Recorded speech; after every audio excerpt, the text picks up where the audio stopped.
Gas సిలిండర్లు వాహనాన్ని VIP police escort తో తరలించారు. మహబూబాబాద్ జిల్లా పెద్ద ముప్పారం గ్రామంలో ఈ ఘటన జరిగింది.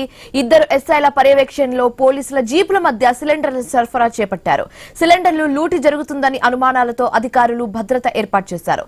ఇదే అంశానికి సంబంధించి మరింత తాజా సమాచారం మా కరెస్పాండెంట్ ప్రశాంత్ అందిస్తారు ఫోన్ ద్వారా.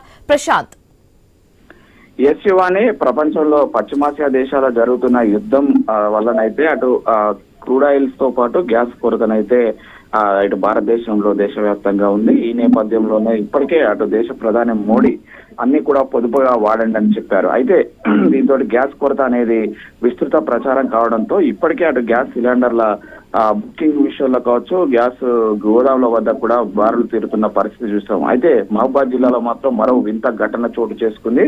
అది ముఖ్యంగా గ్యాస్ పెద్ద ముప్పారం గ్రామంలో మాత్రము వెలుగు చూసిన ఘటన చూసిన వారైతే అందరూ కూడా నివ్వెరపోయారు. ఎందుకంటే గ్యాస్ సిలిండర్లతో వెళ్తున్న 4 ట్రాలీల యొక్క వాటికి పోలీసులు ఎస్కాట్ వాహనం పెట్టి మరీ తరలించారు. ఎందుకంటే ఇటు గ్యాస్ కొరత అనే ఆరోపణల నేపథ్యంలో ఇప్పటికే అటు గ్యాస్ సిలిండర్ల దొంగతనాలు విపరీతంగా పెరిగిపోయాయి. మరోవైపు గోదాములకు చేరక ముందుకే ప్రజలు ఎగబడి తీసుకుంటున్నారనే నేపథ్యంలోనే ఈ యొక్క పోలీసులు ఎస్కాట్ ఇచ్చి మరీ గ్యాస్ సిలిండర్ల వాహనాలను తరలించారనేది మనకు తెలుస్తుంది. అయితే ఇది పూర్తిగా అధికారుల పర్యవేక్షణలో జరిగిందనేది అయితే మనకు స్పష్టంగా తెలుస్తుంది. అయితే ఈ విషయంలో ఇప్పటికే అటు గ్యాస్ నిల్వల విషయంలో కావచ్చు, పెట్రోల్ నిల్వల విషయంలో జిల్లా కలెక్టర్లు, ఎస్పీలు ప్రత్యేక శ్రద్ధ చూపాలని అటు రాష్ట్ర ప్రభుత్వం ఇచ్చిన పిలుపులో మేరకు ఈ యొక్క ఎస్కాట్ ఇచ్చినట్లయితే మనకు తెలుస్తుంది. అయితే ఈ యొక్క గ్యాస్ కొరతను నివారించేందుకు కావచ్చు, గ్యాస్ సిలిండర్ల దొంగతనాలు కావచ్చు, గ్యాస్ సిలిండర్లకు సంబంధించి బుకింగ్